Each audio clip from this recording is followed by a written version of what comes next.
when you think about, everything that you've been able to accomplish in your life, that we have a lot of entrepreneurs in the audience, a lot of people working on their own businesses, and they often look to you and they look to people to think about what they want to do and kind of what that success will be like in the end. So you lose sight of the process. How important do you think the process is? And do you think the current generation of entrepreneurs are a little too focused on the money that's going to come down the line?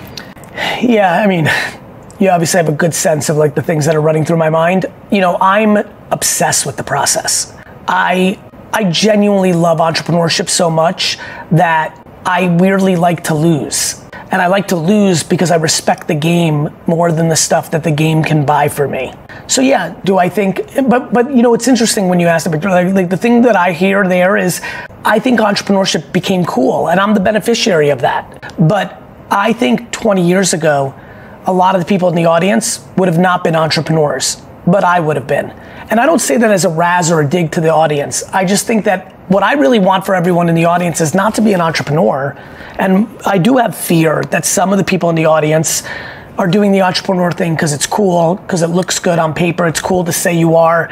And why I fear that is not because they won't be successful, though that stinks and it stinks to lose. It's that if you're not an entrepreneur, like really actually like a purebred, losing in front of your family and relatives will probably be scary, because really one of the telltale signs of a true entrepreneur is their incredible capacity to fail, at least in the micro. And so, I think I do look, I mean, one of the biggest reasons I never show, I fly private sometimes, my time's valuable. But the reason I like desperately never want to show that is because I don't understand the glamorization of jewelry or cars or flights, because I don't think that is the healthy part of the game. I actually think when entrepreneurs post that stuff, I don't think that's that's aspirational. I really don't. I actually think if you look carefully, it's making a lot of people in this audience and in the world feel bad about themselves, right? They see all these people and like they FOMO, it triggers their insecurity. And so I do worry about, as such a capitalist, I do worry about the over-capitalization of the content. But that's always been the case. Long before social media, people bought Mercedes and Chanel bags and moved to 90210 just for the validation. There are people in the world, this, who send their kids to certain schools for their own self-worth. And I worry about that. I don't like that. I think you should be doing things for yourself and your family out of the process, not the stuff. Because I think you'll be happier mentally and you won't burn out. And I think that's important. I think a big theme of what you were just describing is when we live our lives trying to prove something to others or show that we're feeling a certain way or we're living this life so that other people think we're successful and we did it. And I think a lot of people in this room would be afraid of posting that video that their friends might make fun of or their aunt might think is silly and they should get a quote real job. So how have you kind of blocked out the noise of other people's opinions when you fail or you lose? Because I think a lot of people, myself included, need that advice. I got fortunate. I lived in a cocoon of an immigrant family where like having a roof over your head and having clothes and food was like a huge win. Both of my parents did not care about other people's opinions. They didn't flash. They didn't need to go buy something expensive. So that became a framework. I also got very lucky that I was so loved and my house was so happy because of my mom when we were super poor when we came to America. So I learned at a very young age that money and stuff did not bring happiness. So I was built for it. I was trained for it. And then I practiced it. I think in high school, instead of going to the cool party on a Friday night, I decided to do a baseball card show and sell cards because I was an entrepreneur. I love the process more than, playing spin the bottle, though that was cool. And I wanted to do that at 15. I really just wanted to be an entrepreneur. And so I've always had a cocoon, and it just has continued to accelerate. And this is why I talk a lot about this. It's crazy when you realize the prettiest girls in your high school, the richest guys in the world right now, how insecure they are, right? How much everything they do is to impress others that they don't even know. And I get it.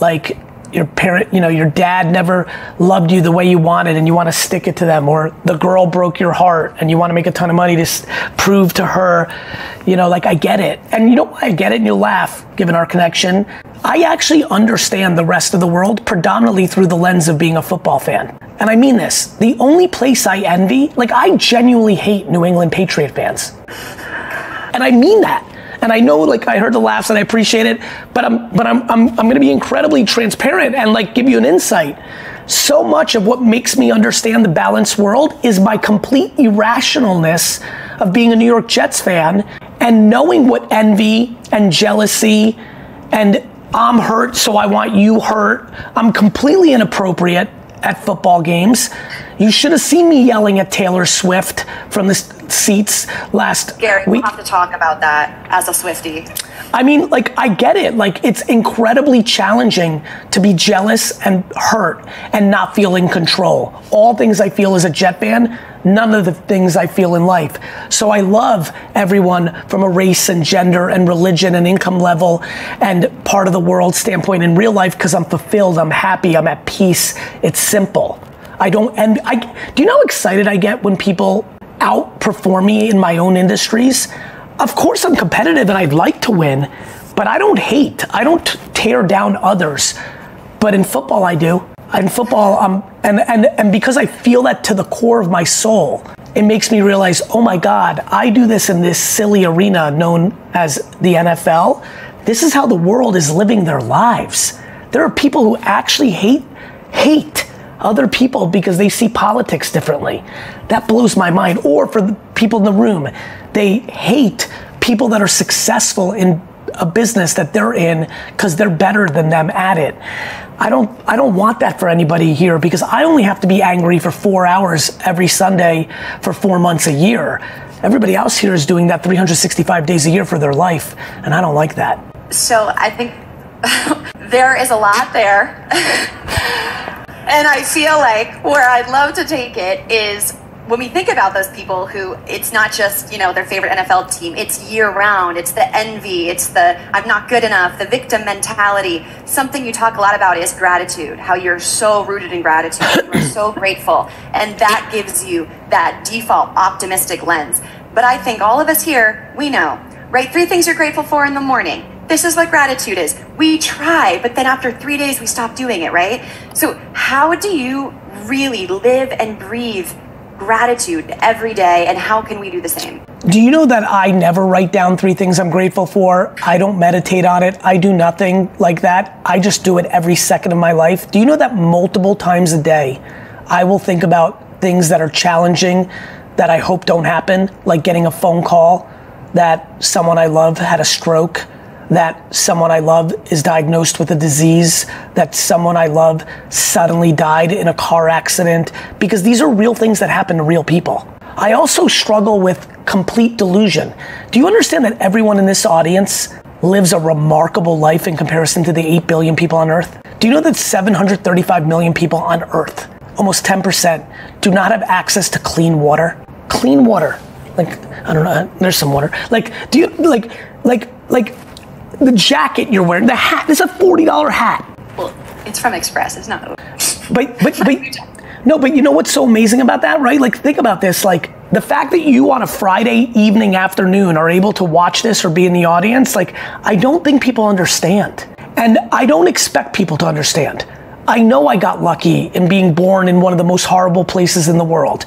I know I got lucky by living with 8 family members in a studio apartment for multiple years. I know I got lucky that my parents basically didn't buy me toys because that's not what we spent our money on. I know that I'm hungry because I wasn't fed. I know that I'm not entitled. I know. But for everyone who's listening, you have to go through the work. On the flip side, I grew up not eating healthy, not being told that that's important, not working out. And at 38 years old, I changed that. And for the last 10 years, I've put in the work for something that didn't come natural. I also grew up with a mom that's the sweetest, but she lacked candor, which meant I lacked candor.